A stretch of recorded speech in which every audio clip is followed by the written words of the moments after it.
My call sign is Widow 6. Widow 6, we need you. Ma'am, please sit down. You don't know what you're talking about. The flight attendant rolled her eyes at the old woman. Just relax, everything is fine. 2 minutes later, the engine exploded. Then F-35 pilots radioed, Widow 6 on board. The attendant's face went white. She had no idea. Before you watch full story, comment below from which country are you watching. Don't forget to subscribe for more amazing stories. Ladies and gentlemen, this is Captain Rodriguez. We've been cleared for takeoff. Flight time to Miami will be approximately 4 hours and 37 minutes. We're expecting smooth air most of the way, with maybe a little chop over the Carolinas. Sit back, relax, and we'll have you on the ground before you know it. The Boeing 737 roared down the runway, the acceleration pressing Margaret back into her seat. Rotate. Gear up. Flaps retracted. The familiar choreography played out exactly as it should. She opened her eyes and glanced out the window at the snow-capped mountains falling away beneath them. 20 minutes into the flight, Margaret felt it before she heard it. A vibration. Wrong. Too much frequency in the left engine. She sat up straighter, her hand gripping the armrest. The businessman beside her stirred but didn't wake. The college student never looked up from her phone. Margaret counted. The vibration came in waves, every 12 seconds. That meant a compressor blade issue, probably in the 3rd stage. Not critical yet, but it would be. Soon. She pressed the call button. A flight attendant appeared, a young man named Derek with a practiced smile that didn't quite reach his eyes. He looked tired, like he'd worked too many shifts in a row. Yes, ma'am. Can I get you something to drink? I need you to inform the captain that he has a compressor blade resonance in the left engine, Margaret said quietly. 3rd stage, based on the frequency pattern. He should consider shutting it down before it becomes critical. Derek's smile froze. He looked at her like she'd just started speaking in tongues. Ma'am, I'm sure everything is fine. The pilots would know if. The pilots haven't noticed yet because the vibration is subtle and the engine instruments won't show the problem until the blade actually fails, Margaret interrupted, keeping her voice calm and level. When it does fail, pieces of titanium will go through the engine like shrapnel. At this altitude and speed, that could be catastrophic. Derek's face had gone from confused to annoyed. Another nervous passenger, his expression said. Another person who watched too many airplane disaster movies. Ma'am, I appreciate your concern, but our pilots are highly trained professionals. If there was a problem, they would. The plane shuddered. It wasn't much. Just a slight bump, like hitting a patch of rough air. But Margaret knew better. That was the vibration intensifying, the compressor blade developing a crack that would soon become a full fracture. That wasn't turbulence, Margaret said, her voice taking on an edge of authority that made Derek step back. You have maybe 10 minutes before that engine tears itself apart. Get the captain on the intercom. Now. Derek's jaw tightened.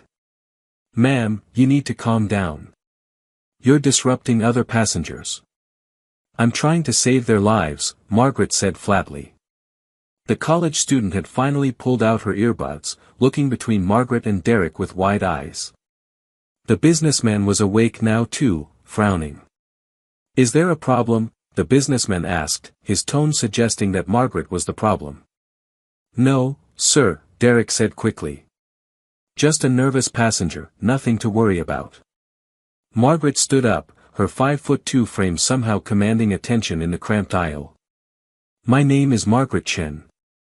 I have 14,000 hours in 737s, 22,000 hours in military aircraft, and I'm telling you that this plane is about to have a catastrophic engine failure. Derek's eyes widened, but not with belief. With alarm.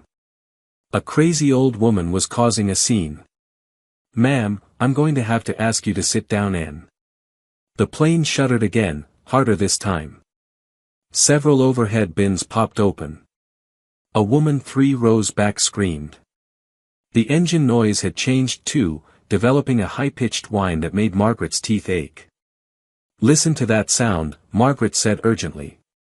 "That's metal grinding against metal. You're out of time." Derek grabbed the intercom phone, but not to call the cockpit. "We have a disruptive passenger in 14C, he said. "I may need assistance." The explosion wasn't as loud as people might expect. It was more of a deep, resonating whomp that Margaret felt in her chest. The plane yawed hard to the left, throwing everyone who was standing to the floor. Oxygen masks dropped from the ceiling. The cabin filled with screams. Margaret grabbed her mask and pulled it on, her hands steady despite the chaos around her. She looked out the window. The left engine was trailing smoke and flames, pieces of the cowling hanging loose and flapping in the wind. The intercom crackled to life. The captain's voice, trying to sound calm but failing. "Ladies and gentlemen, we've experienced an engine failure. Please remain calm. We're perfectly capable of flying on one engine. We're going to level off and return to Seattle. Everything is under control." But Margaret could feel that everything was not under control. The plane was yawing too hard. The rudder wasn't trimming properly. The captain was fighting the aircraft, and the aircraft was winning. She unbuckled her seatbelt and stood up again. This time, Derek didn't try to stop her. He was clutching a seat back, his face white as paper. "I need to get to the cockpit," Margaret said. That's not possible," Derek stammered. "The door is locked in." "Then unlock it. Because in about 2 minutes, this plane is going to enter an uncontrolled roll, and your captain doesn't have the experience to recover from it." Another flight attendant appeared from the forward galley, an older woman named Patricia with gray streaks in her dark hair and the look of someone who had seen everything twice. She took one look at the smoking engine through a window, then at Margaret's calm, focused face, then at Derek's panicked one. "Who are you?" Patricia asked Margaret directly. "Retired Air Force, test pilot. I flew the early 737 prototypes for Boeing after my military service. I know this aircraft inside and out." Patricia made a decision in that moment. Maybe it was the absolute certainty in Margaret's voice. Maybe it was the steady hands when everyone else was shaking. Maybe it was just instinct. "Come with me," Patricia said. They moved forward through the cabin, past passengers who were crying, praying, clutching each other. A man grabbed Margaret's sleeve as she passed. "Are we going to die?" he asked, his voice cracking.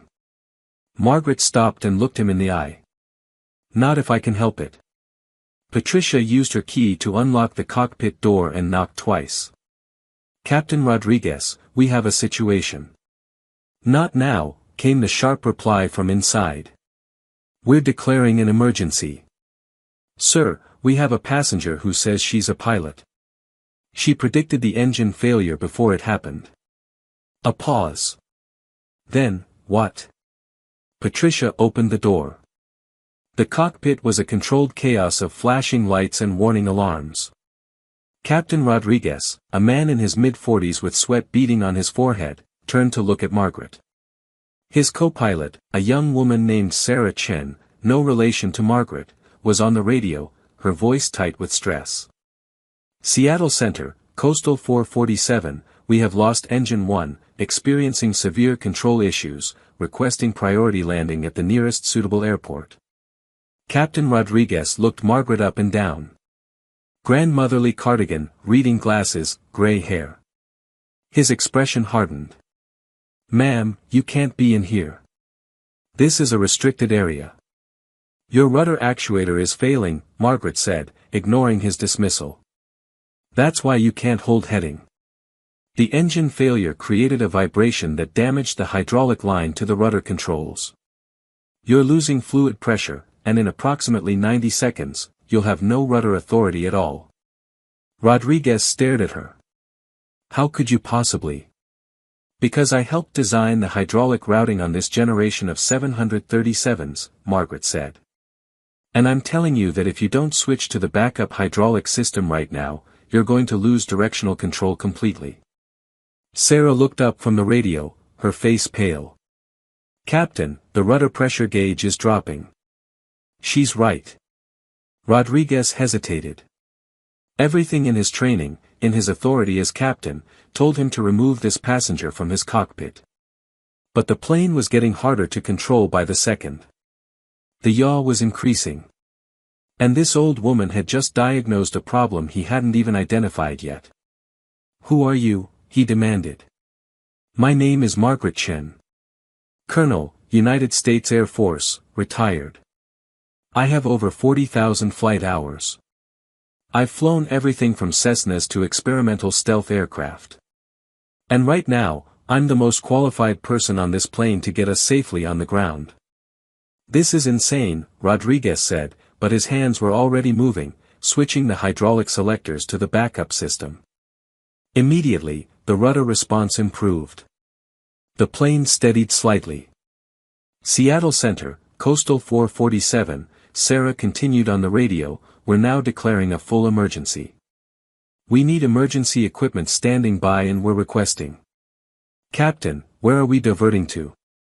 Rodriguez looked at Margaret. You seem to know everything. Where should we go? Margaret was already studying the navigation display. McChord Air Force Base its 23 miles northeast. Long runway, emergency equipment, and most importantly, I know it like the back of my hand. I flew in and out of there for 15 years. We can't just land at a military base without clearance, Rodriguez protested. You're in an emergency. They'll clear us. Sarah, tell Seattle Center we're diverting to McChord. Give them our position and tell them we need a straight-in approach to runway 16. Sarah looked at her captain. Rodriguez, his face conflicted, finally nodded. As Sarah relayed the information, Margaret moved closer to the instrument panel. She didn't touch anything, but her eyes scanned every gauge, every indicator, every warning light. She was reading the aircraft like a book written in a language only she fully understood. Your hydraulic pressure is holding for now, but it's not going to last, she said. You've got maybe 15 minutes before the backup system fails too. That's enough time to get us on the ground, but only if we do everything right the first time. No second chances. Rodriguez was sweating heavily now. I've never landed with this kind of damage before. I have, Margaret said quietly. 3 times, once in a combat zone with half the tail shot off. This is manageable, Captain, but you need to trust me. The radio crackled with a new voice. Male, calm, with the unmistakable clip of military precision. Coastal 447, McChord Tower. We have you on radar. We're clearing all traffic. You're priority 1. Say souls on board and fuel remaining. Sarah responded, McChord Tower, Coastal 447, 147 souls on board, fuel for approximately 2 hours. Copy, 447. Emergency equipment is rolling. Runway 16 is yours. Winds are 210 at 8 knots. Altimeter 3012. Margaret leaned toward the radio. McChord Tower, Coastal 447. Request you have 2 F-18s on standby. Meet us for a visual inspection of our damage. There was a pause. Coastal 447, who is speaking? Rodriguez looked at Margaret in confusion. Why do we need fighters? Because I can't see the full extent of the damage from here, Margaret explained. And we need to know exactly what we're working with before we attempt to land. McChord has alert fighters. They can be wheels up in 5 minutes. The tower came back, Coastal 447, what is your request? Margaret took the co-pilot's microphone. McChord Tower, this is Colonel Margaret Chen, USAF retired, currently assisting the crew of Coastal 447. We need a visual inspection of our damage. Request 2 fighters for flyby and assessment. Another, longer pause. Coastal 447, please confirm. Did you say Colonel Chen? Affirmative, Tower. There was something in the controller's voice now.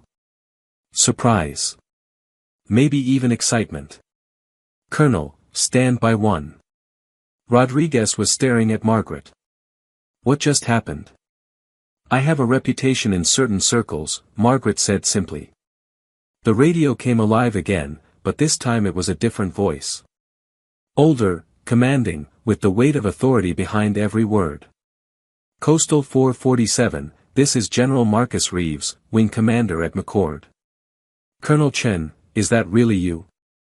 Margaret smiled slightly. Hello, Marcus. It's been a while. 13 years since you retired, Reeves said, and there was warmth in his voice now. We thought you were living the quiet life. Growing vegetables or something. I am. Was, until today. Marcus, I need those fighters. We have significant damage and I need eyes on the underside of this aircraft before we attempt landing.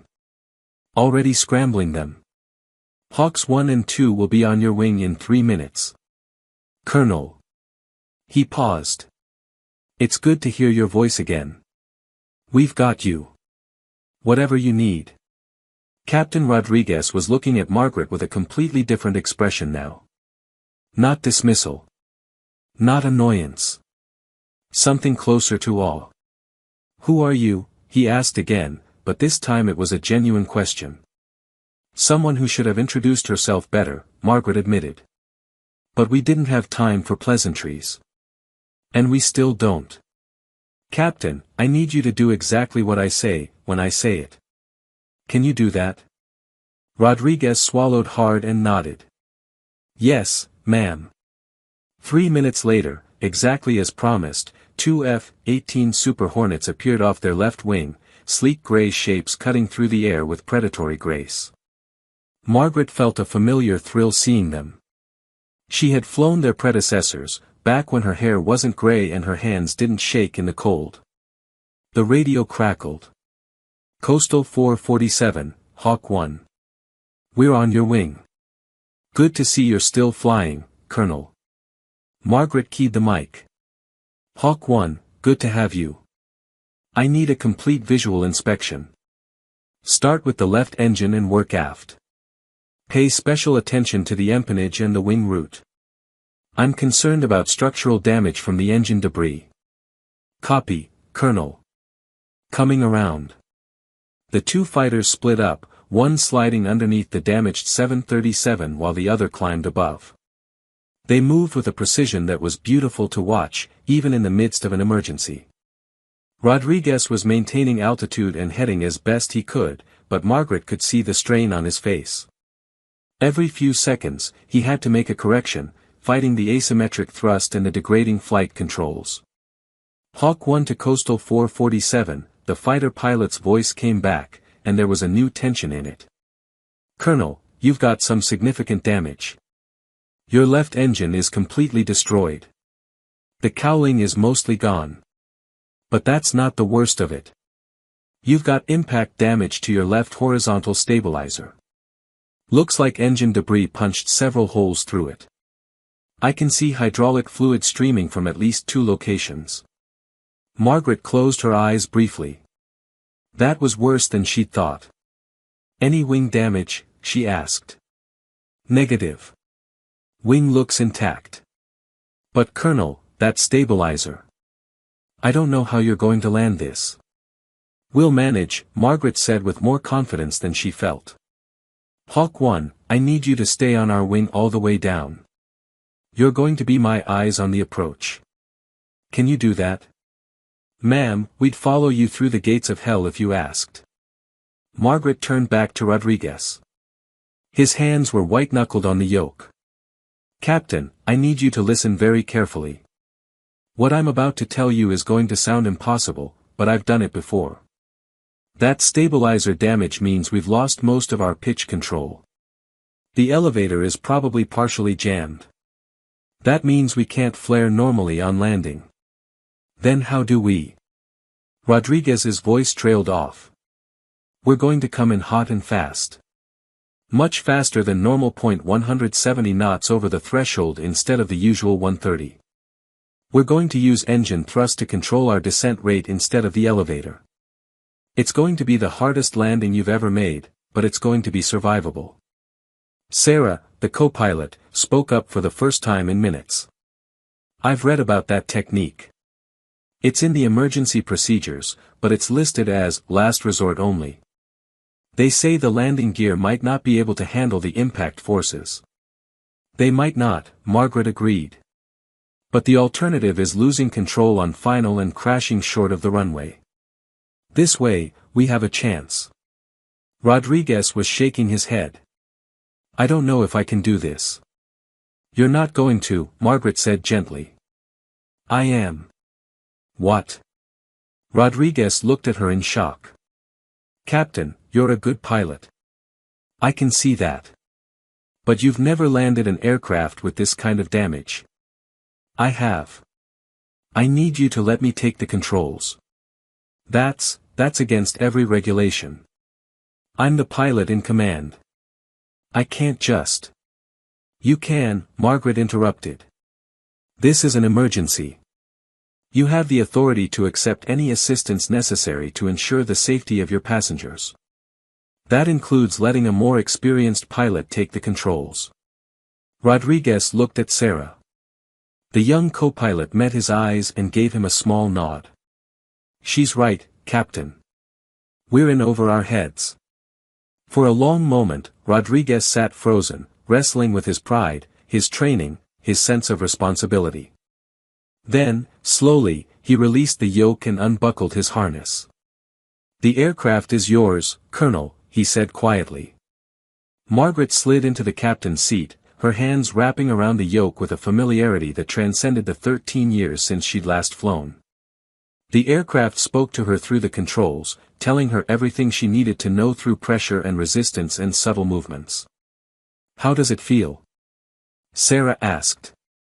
Like riding a bicycle, Margaret said. A bicycle that's on fire and missing a wheel. But still like a bicycle. She keyed the intercom to the cabin. Ladies and gentlemen, this is, well, I suppose I should introduce myself properly. My name is Margaret Chen. I'm a retired Air Force pilot, and I'm going to be helping Captain Rodriguez land this aircraft. I won't lie to you, we've got some significant damage and this is going to be a rough landing. But I've done this before, and I'm going to get us all home safely. I need everyone to listen to the flight attendants, get into the brace position when instructed, and trust me. We're going to be fine. Margaret began her descent, her hands moving with practiced precision over the controls. Every input was deliberate, economical, exactly what was needed and nothing more.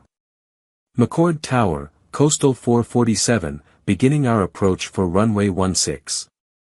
Copy, 447. Winds now 220 at 10 gusting to 15.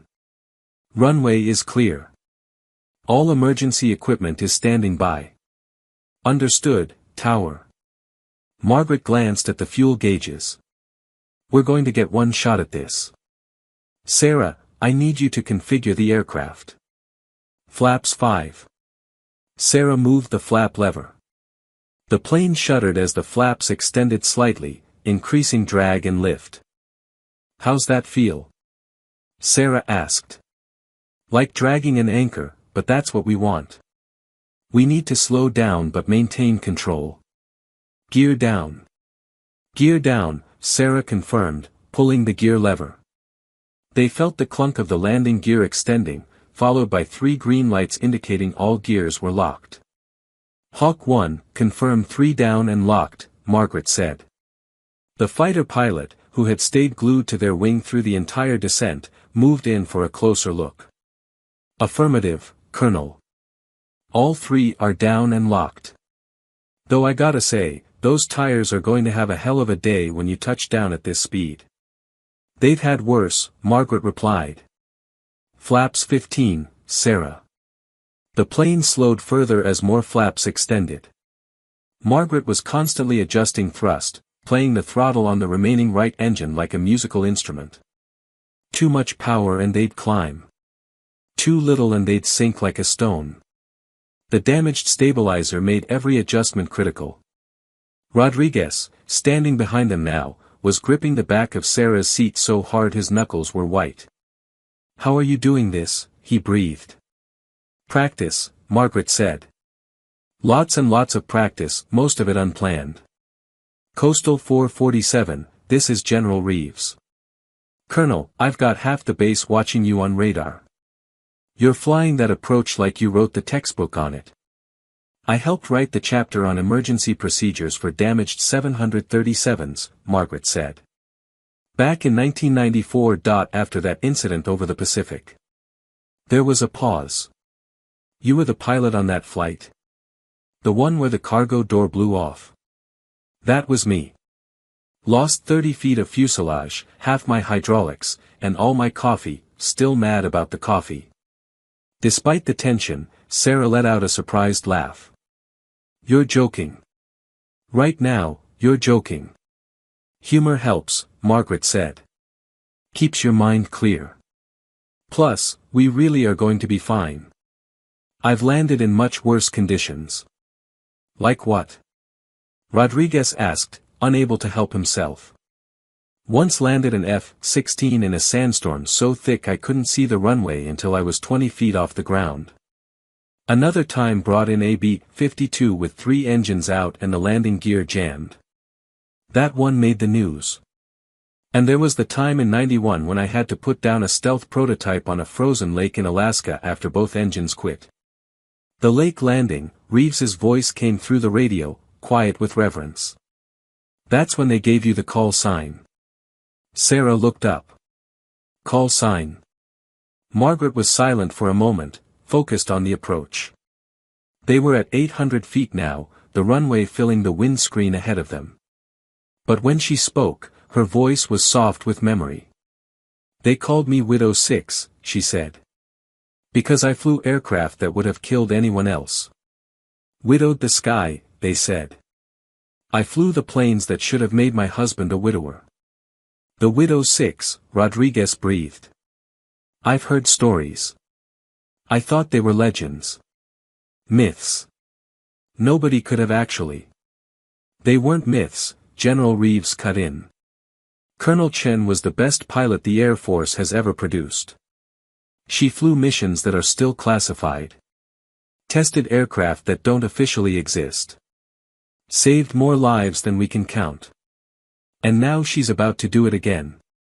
Through the cockpit window, they could see the runway clearly now. Fire trucks lined both sides, lights flashing. Ambulances waited. Hundreds of people had gathered to watch. 500 feet, Sarah called out. "Airspeed 170. "Good," Margaret said. "Right where we need to be. Hawk 1, you still with me?" "Right on your wing, Colonel. You're looking good. Lined up perfect." 300 feet, Sarah continued. "Sync rate 700 feet per minute. Reducing power slightly," Margaret said, pulling the throttle back a fraction of an inch. The sync rate decreased to 500 feet per minute. "That's better." She could feel the plane fighting her. The damaged stabilizer wanted to pitch them nose down. The asymmetric thrust wanted to yaw them right. The gusting wind wanted to push them off course. But Margaret had fought worse opponents than physics. 100 feet, Sarah called. Her voice was steady now, professional, trusting. 50 feet. The runway was rushing up at them. Margaret's hands made tiny adjustments, keeping the nose up, keeping the wings level. 30 feet. 20. "Brace for impact," Margaret said into the intercom. The rear wheels hit first, slamming into the concrete at 170 knots with a violence that shook the entire aircraft. The landing gear struts compressed fully, then rebounded. For a terrifying second, it felt like they might bounce back into the air. But Margaret was ready. She cut the power completely and pushed forward on the yoke, forcing the nose gear down onto the runway. The additional weight stopped the bounce. All 3 sets of wheels were now on the ground, screaming as they tried to slow the aircraft from highway speed to 0. Reversers, Margaret ordered. Sarah deployed the thrust reverser on the good engine. The asymmetric reverse thrust tried to spin them off the runway, but Margaret was already compensating with the rudder pedals, steering with her feet as much as with her hands. The plane fishtailed slightly. 150 knots. 130.100. The brakes were heating up, on the verge of failure. Margaret could smell burning rubber even through the cockpit ventilation. But they were slowing. 80 knots. 60.40. Finally, blessedly, the aircraft rolled to a stop. They were still on the runway, still intact, still alive. For 3 seconds, nobody in the cockpit spoke. The only sound was the winding down of the remaining engine and the distant wail of approaching emergency vehicles. Then Rodriguez started laughing. It was the kind of laughter that comes when tension breaks, when fear releases, when you realize you're still alive despite everything. "We made it," he said, disbelieving. "You actually did it." Margaret's hands were shaking now that the adrenaline was wearing off. She looked down at them, wrinkled, spotted with age, trembling slightly, and marveled at what they had just accomplished. "Yes," she said quietly. "We did." The cockpit door burst open and Patricia, the senior flight attendant, stood there with tears streaming down her face. "We're down," she said, her voice breaking. "Everyone's okay. Some minor injuries from the hard landing, but everyone is okay." Behind her, they could hear the sound of passengers crying, laughing, applauding. Someone started singing. Someone else was praying loudly. Emergency crews surrounded the aircraft. Fire trucks sprayed foam on the smoking engine. Paramedics rushed to the exits with stretchers and medical equipment. Air Force personnel were already establishing a perimeter. General Reeves's voice came through the radio one more time. "Coastal 447, that was the finest piece of flying I have witnessed in 40 years of military service. Colonel Chen, on behalf of everyone at McChord Air Force Base, welcome home." "Thank you, Marcus," Margaret said. "It's good to be home." She unbuckled her harness and tried to stand, but her legs wouldn't quite support her. Rodriguez caught her arm. "Easy, Colonel. You've earned a rest." "I'm fine," she protested. "Just a little stiff." But she wasn't fine. The adrenaline crash was hitting her hard. Her hands were shaking uncontrollably now, and she felt lightheaded. Sarah grabbed her other arm, and together they helped her out of the captain's seat. The passengers were evacuating down the emergency slides, standard procedure after any emergency landing. But as Margaret made her way slowly toward the front of the aircraft, moving past row after row of empty seats, the few passengers still waiting their turn to evacuate started to realize who she was. "That's her," someone whispered. "That's the pilot who landed us." An older man, maybe 70 himself, with military bearing and a Marine Corps tattoo on his arm, snapped to attention as she passed. "Ma'am," he said, his voice thick with emotion. "Thank you. Thank you for my life." Margaret paused and met his eyes. "Thank you for your service, Marine." A young mother holding a toddler reached out and touched Margaret's hand. "My daughter," she said, tears streaming down her face. "You saved my daughter." Margaret squeezed her hand gently. "She's beautiful. You take care of her." By the time Margaret reached the forward door, word had spread among the passengers on the ground. As she appeared at the top of the slide, still supported by Rodriguez and Sarah, a cheer went up from the crowd. "That's her. That's the pilot. The old lady who saved us." Margaret slid down the inflatable slide, her cardigan flying up, her sensible shoes hitting the tarmac with a soft thud. She stumbled slightly, still unsteady, but Rodriguez was right behind her, helping her to her feet. The passengers surrounded her. People were crying, trying to hug her, thank her, touch her as if she were some kind of miracle. Airport security and Air Force personnel tried to maintain order, but the crowd was too large, too emotional. A path opened through the crowd, and General Marcus Reeves strode forward. He was in his 60s now, gray at the temples but still ramrod straight. When he reached Margaret, he stopped and rendered a crisp, perfect salute. "Colonel Margaret Chen," he said formally. "On behalf of the United States Air Force and the 147 souls aboard Coastal Flight 447, I salute you." Margaret, even in her exhausted state, returned the salute. Old habits die hard. Then Reeves broke into a broad smile and pulled her into a bear hug. "Maggie," he said, using the nickname only old friends were allowed. "You magnificent, crazy, impossible woman. When they told me you were on that plane, I knew everything would be okay. Because you're the Widow 6. Death himself can't catch you." "I'm getting too old for this, Marcus," Margaret said, but she was smiling. "Nonsense. You'll be flying circles around us when you're 90. The two F-18 pilots had landed and taxied over. They climbed out of their cockpits and jogged over, still in their flight suits, helmets under their arms. The lead pilot, a woman in her early 30s with captain's bars on her shoulder, stopped in front of Margaret and saluted. "Colonel Chen, I'm Captain Jennifer Hawk Morrison." "Ma'am, that was an honor to witness. They teach us about you in flight school. The Widow 6 incidents are part of our curriculum. But seeing you fly in person." She shook her head in wonder. That was something else entirely. Margaret felt a surge of emotion. "They teach about me?" "Yes, ma'am, required reading.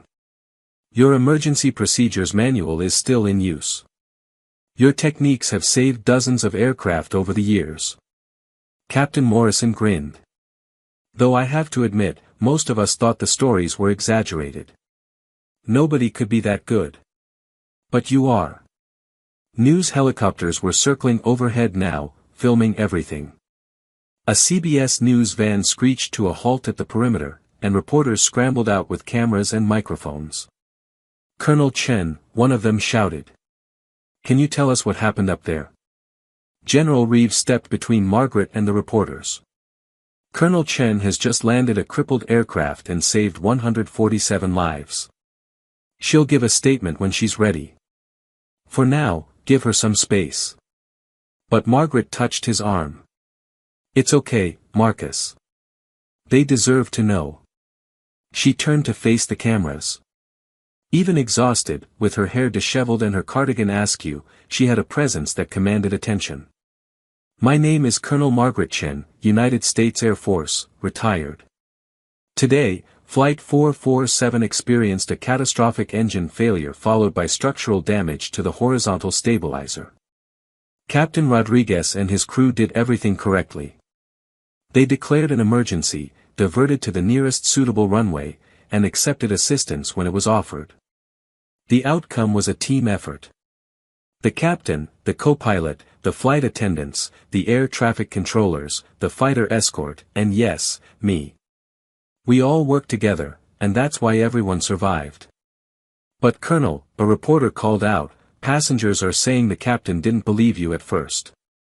That the crew dismissed you because of your age." Margaret's expression hardened slightly. The captain was dealing with an emergency situation. He responded appropriately given the information he had. Age and appearance can be deceiving. I look like someone's grandmother because I am someone's grandmother. I'm also a combat veteran with 40,000 flight hours. Both things can be true." Derek, the young flight attendant who had initially dismissed Margaret's warnings, pushed through the crowd. His face was red and splotchy from crying. "Colonel Chen," he said, his voice breaking. "I need to apologize. You tried to warn me.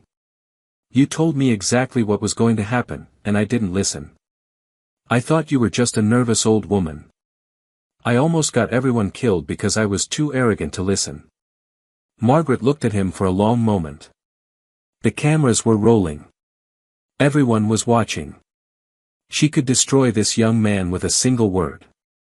Instead, she stepped forward and put her hand on his shoulder.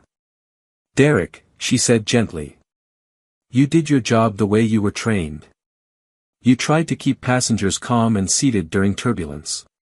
You followed protocol. The problem isn't with you. The problem is with a system that teaches people to dismiss knowledge based on how it's packaged. You'll be a better flight attendant now. You'll listen more carefully. And you'll remember that expertise doesn't always look the way you expect it to. Derek nodded, unable to speak. Margaret gave his shoulder a squeeze and turned away. The businessman who had been sitting next to Margaret pushed through the crowd. He was still shaking. I need to say something, he announced to the cameras. I sat next to this woman for 20 minutes. I never spoke to her. Never looked at her. She was just invisible to me. Another old person taking up space. And then she saved my life. She saved all our lives. I'm ashamed of how I thought about her, and I'm grateful beyond words that she was on that plane. The college student with the earbuds spoke up too. I had my music on. I was in my own world. I didn't even notice her until she stood up and started talking about engines and hydraulics. I thought she was crazy. But she knew. She knew everything that was going to happen. She tried to warn us, and we didn't listen because we judged her. We saw an old woman and assumed she didn't know anything. How many other people do we ignore every day because we make the same stupid assumptions? One by one, passengers came forward with similar stories. The man with the marine tattoo, the young mother. A teenager who admitted she'd been filming Margaret on her phone, planning to mock her on social media for being a nervous old lady. She had deleted the video, she said, crying. I was going to make fun of her, the teenager sobbed. I was going to post it with laughing emojis. And she saved my life. She's a hero, and I almost made her into a joke. Margaret listened to all of this with a mix of emotions. Sadness at how quickly people had dismissed her. Frustration at a society that made elderly people invisible. But also hope, because these people were learning. They were changing. Maybe their experience would ripple outward. Captain Rodriguez had been standing to the side, trying to stay out of the spotlight. But now he stepped forward. I need to say something too, he announced.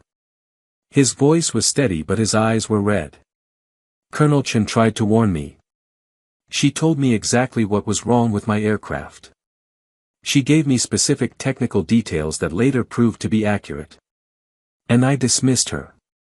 Not because she was wrong, but because she didn't look like someone who should know about aircraft systems. He turned to face Margaret directly. I'm a good pilot. I've got 3,000 hours in the 737. I've been flying for 15 years. But I'm not good enough to have landed that plane today. Not with that damage. I would have tried. I would have done my best. But we would have crashed. Of that, I have no doubt. His voice cracked. You saved 147 lives today, Colonel. But you also saved my career, my reputation, and my soul. Because I would have carried those deaths with me forever. I owe you everything. Margaret stepped forward and embraced him. You made the hardest decision a captain can make, she said softly. You put aside your ego and accepted help. That takes more courage than anything I did today. You're going to be a better pilot because of this. Trust me. Rodriguez nodded against her shoulder, unable to speak. General Reeves had called for a medical team, and they arrived with a stretcher. Margaret protested, I'm fine, I just need to sit down, but they insisted on checking her over. Blood pressure elevated but not dangerously so. Heart rate normal. No injuries. Just exhaustion and adrenaline crash. They brought her a chair and a bottle of water.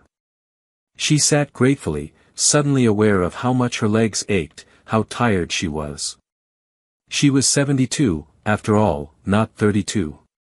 A young airman approached hesitantly. Colonel Chen. We've set up a satellite phone for you.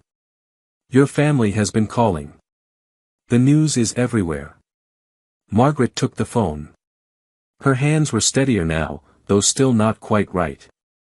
She dialed a number she knew by heart. Mom.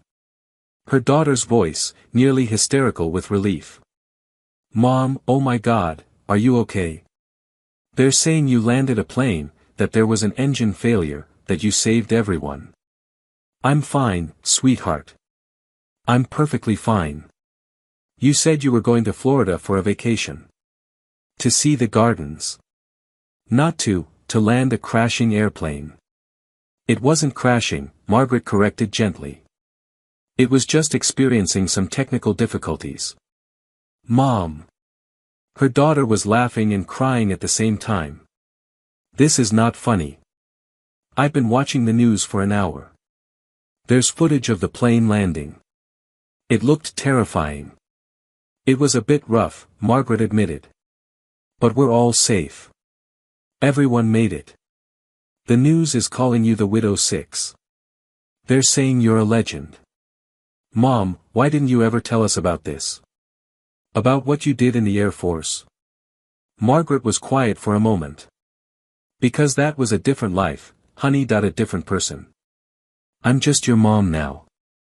Just a retired pilot who grows tomatoes and complains about the neighbor's tree blocking my sun. You're not just anything, her daughter said fiercely. You're amazing. You've always been amazing.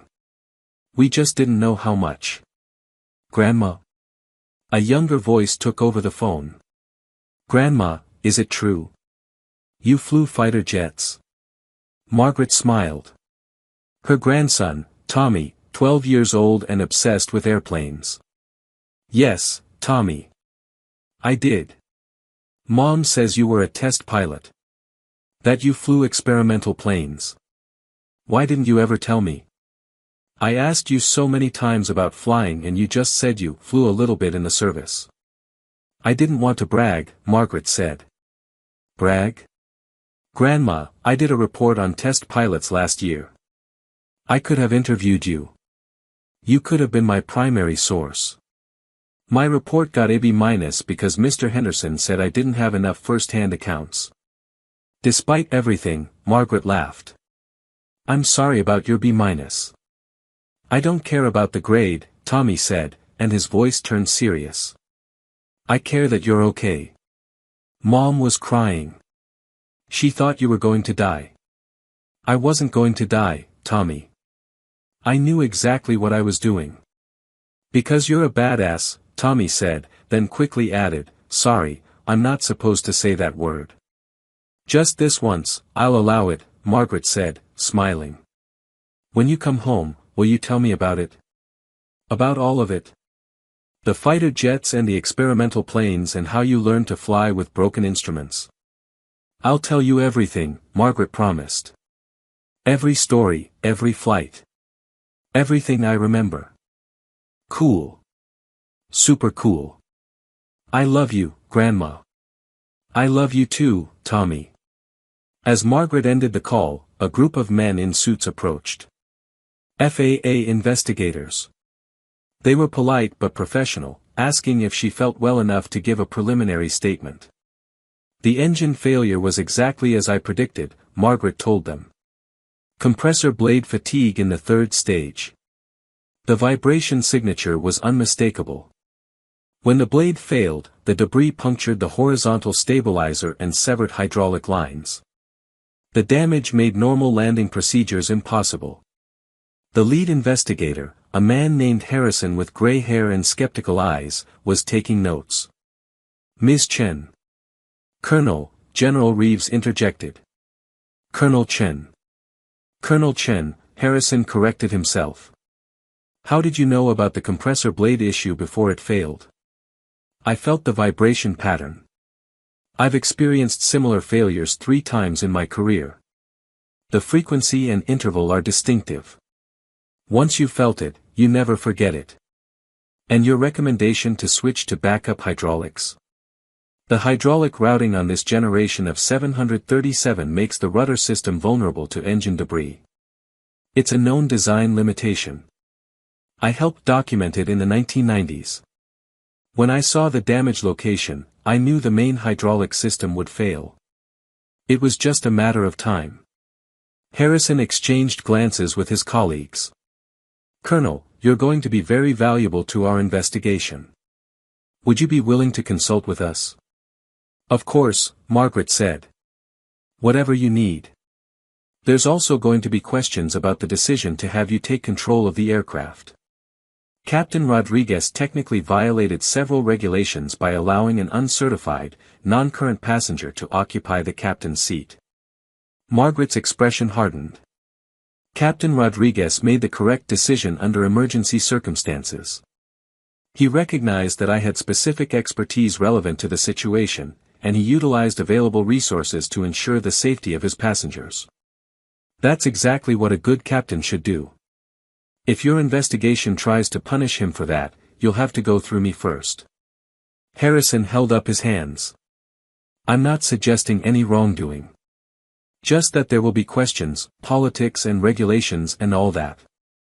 "Let them ask their questions," Margaret said. "I'll answer them." While Margaret was being interviewed, the story was exploding across social media. The teenager who had almost mocked Margaret had instead posted the full story, including her own admission of bias and prejudice. It had been shared 10,000 times in an hour. #Widow6 was trending worldwide. Videos of the landing, filmed by passengers and by news helicopters, were racking up millions of views. People were digging through military archives, finding old photos of Margaret in her flight suit, standing in front of aircraft that were still partially classified. A retired Air Force general appeared on CNN. "The Widow 6 was a legend when I was coming up through the ranks," he said. "She flew missions nobody else would touch. Tested aircraft that had already killed other pilots. She had an instinct for flying that bordered on supernatural.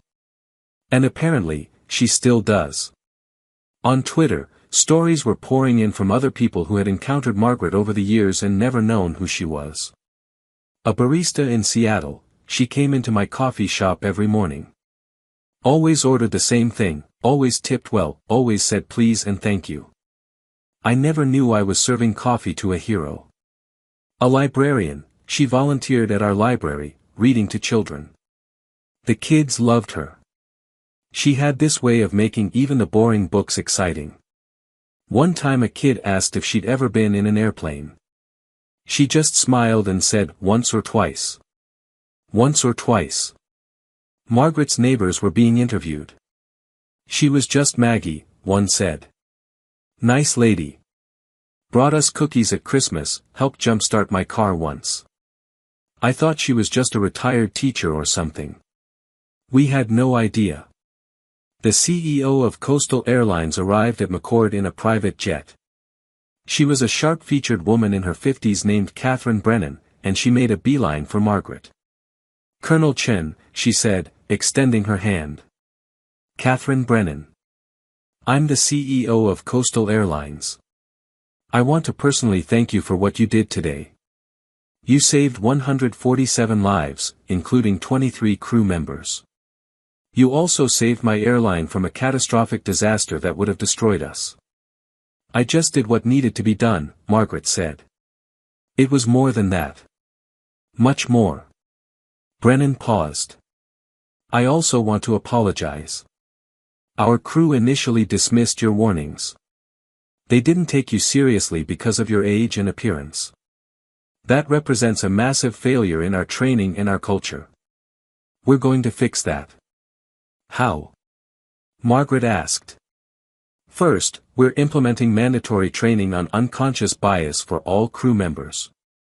Second, we're establishing a protocol for evaluating passenger warnings based on content, not on who's delivering them. Third, I'd like to hire you as a consultant to help us develop these programs." Margaret raised an eyebrow. "I'm 72 years old. I'm retired.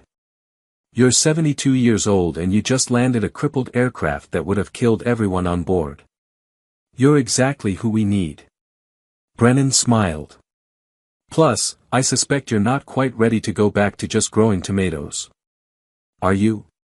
Margaret thought about it. Her quiet life, her garden, her books, her routine. It had been peaceful. Comfortable, safe. And boring. I'll consider it, she said. As the sun began to set, casting long shadows across the runway, more people arrived.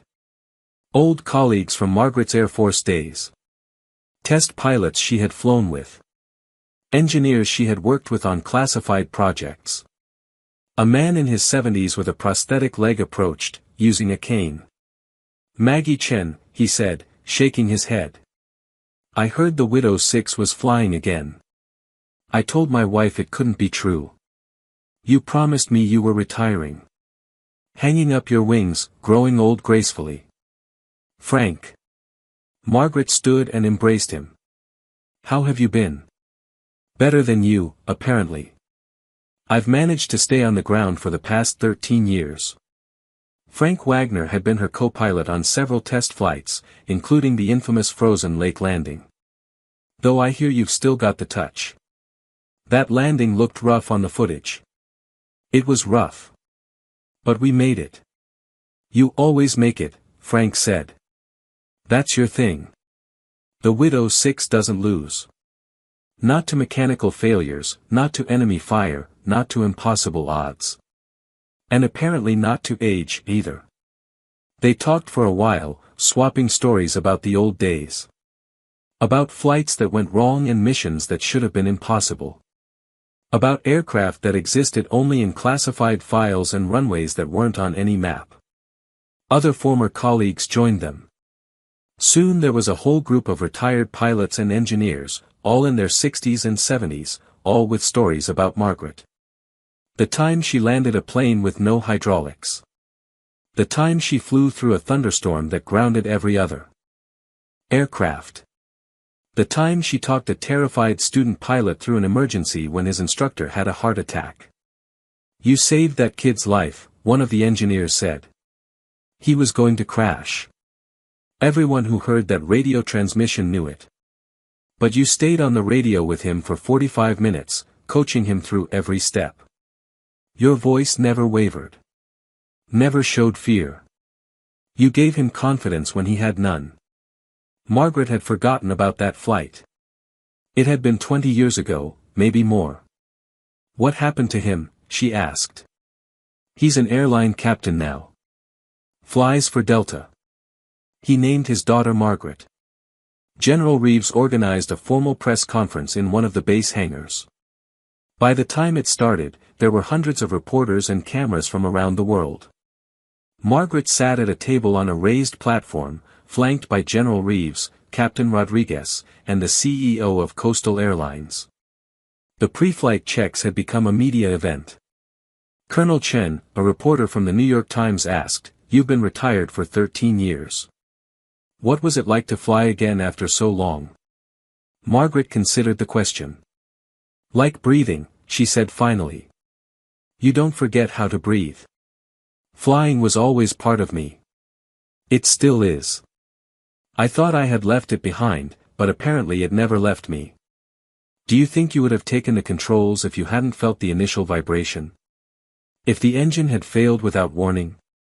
No, Margaret said honestly. I would have stayed in my seat.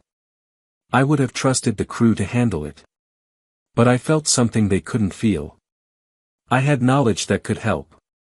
In that situation, staying silent would have been wrong. There's been a lot of discussion on social media about ageism, another reporter said. About how the crew initially dismissed you because of your age. Do you think that's a widespread problem? Yes, Margaret said bluntly. Not just in aviation. Everywhere. Society treats elderly people as if we're obsolete. As if our experience and knowledge became worthless the moment we retired. But expertise doesn't have an expiration date. Skills don't disappear just because you have gray hair. We're invisible until we're needed, and then everyone acts surprised that we're still capable. She leaned forward. I'm not special. There are millions of people my age with incredible skills and knowledge. We're your neighbors, your relatives, the people you pass on the street without seeing. We're veterans and engineers and doctors and teachers. We've lived full lives. We've survived things you can't imagine. And we're still here, still capable, still valuable. Maybe it's time people started seeing that. The room was silent. Then, from the back, someone started clapping. Others joined in. Soon the entire room was applauding. After the press conference, General Reeves walked Margaret to a quiet office where she could rest before flying home to Seattle, this time as a passenger on a properly functioning aircraft. "You know what's going to happen now," Reeves said. "You're famous. The whole world knows who you are. Your quiet retirement is over." Margaret sighed. "I know. Is that okay?" She thought about it. "I don't know. I liked being invisible. It was peaceful. But maybe I was too invisible. Maybe I was hiding. I retired young, Marcus. I was 59. I could have kept flying for years. But after the last classified mission, after the plane that wouldn't make it into the history books, I was tired. Tired of the secrets, tired of the danger, tired of being one of the only women in a world of men who didn't always want me there." "They respected you," Reeves protested. "Eventually, after I proved myself 100 times over. But it was exhausting. So I retired. I disappeared. I became just another grandmother. And part of me was relieved. And now." Margaret smiled. "Now I remember why I loved flying. Not the danger. Not the adrenaline. But the feeling of doing something impossible and making it possible. Of using skills that took decades to develop. Of mattering. I forgot what that felt like." Reeves nodded. "For what it's worth, you always mattered. Even when you were just growing tomatoes. Thank you, Marcus."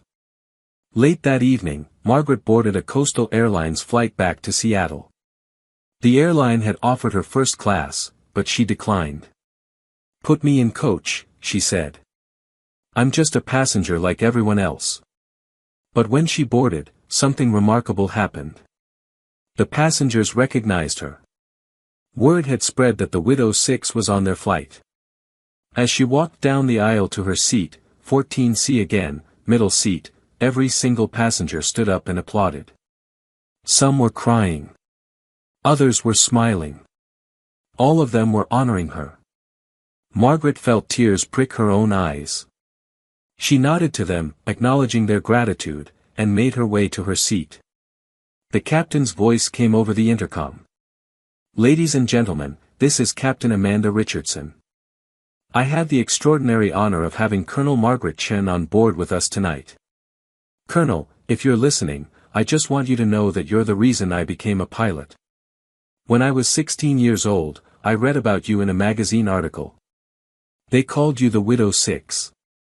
They said you were the best pilot in the Air Force. And I thought, if she can do it, maybe I can too." The captain's voice caught. "You were my hero then. You're my hero now. Thank you for everything you've given to aviation, to this country, and to all of us who followed in your footsteps. It's an honor to fly you home." Margaret wiped her eyes. The businessman next to her, a different businessman this time, offered her a tissue. "Thank you," she said softly. "No, ma'am," he replied. "Thank you." When the plane landed in Seattle, Margaret expected to deplane quietly and catch a cab home. Instead, when she exited the jetway into the terminal, she found a crowd waiting. Her daughter was there, and her son, and Tommy, and grandchildren she hadn't seen in months. Behind them were more people. Strangers holding signs. "Thank you, Widow 6. Heroes don't retire. Age is just a number." Margaret stopped, overwhelmed. Tommy broke free from his mother and ran to her, throwing his arms around her waist. "Grandma. You're famous. You're on TV everywhere. Kids at school saw the videos and they were asking if you're really my grandma, and I said yes, and they didn't believe me, but then I showed them the picture of us and they were like, 'Whoa, your grandma is so cool,' and I was like, 'I know.'" Margaret laughed, hugging him tight. "I'm just the same grandma I've always been. No, her daughter said, joining them. You're not. Or maybe you are, and we just never really saw you. Mom, why didn't you tell us? Why didn't you share this part of your life? Because I thought it was over, Margaret said honestly. I thought that person, the pilot, the colonel, she was gone. I was just trying to be present in this life. To be your mother, their grandmother. To be enough without the flying. You've always been enough, her son said, his voice thick. You've always been more than enough. We just wish we'd known how extraordinary you were. You are extraordinary, a voice said from behind them. Margaret turned. It was the young mother from Flight 447, the one with the toddler. She was holding her daughter, who was clutching a stuffed airplane. I needed to see you again, the mother said. I needed to thank you properly. You gave me more time with my baby. You gave her a chance to grow up. How do I even begin to thank you for that? Margaret reached out and touched the little girl's cheek. You raise her well. You tell her that she can do anything. You teach her not to judge people by how they look, but by what they know and what they can do. That's thanks enough. 3 months later, Margaret stood in front of 200 flight attendants at a Coastal Airlines training facility. She was wearing a sensible blazer now, professional but comfortable. Her reading glasses were perched on her nose as she reviewed her notes. Today we're going to talk about listening, she began. Not just hearing, but truly listening. Because on Flight 447, several crew members heard me but didn't listen. They heard words but dismissed them because they didn't like the package they came in. She clicked to a slide showing the damaged engine from the flight. This engine was failing for 20 minutes before it actually exploded. 20 minutes where the lives of 147 people hung in the balance. 20 minutes where a passenger was trying to warn you, but you couldn't hear her through your biases. The room was silent. These flight attendants had all been through the revised training. They knew the story. But hearing it from Margaret herself was different. I'm not here to blame anyone, Margaret continued. I'm here to make sure this never happens again. Not just engine failures. But the failure to recognize expertise when it doesn't look the way you expect, because the next time, the person trying to warn you might not have 40,000 flight hours. They might be a doctor, an engineer, a mechanic. They might be young or old, male or female, any race, any background. And if you dismiss them because they don't fit your mental image of what an expert looks like, people will die. She paused. Age brings experience. Gray hair means we survived. Wrinkles mean we lived. And sometimes, just sometimes, the little old lady in seat 14C knows something you need to hear. After the presentation, a young flight attendant approached her. Colonel Chen. I just want you to know, your story changed my life. I was planning to quit. I felt invisible, overlooked, like I didn't matter. But you showed me that everyone matters. Everyone has value. Everyone deserves to be heard. Margaret smiled. What's your name? Sarah. Sarah Martinez. Well, Sarah Martinez, you do matter. Your job matters. Every person you serve matters. Don't forget that.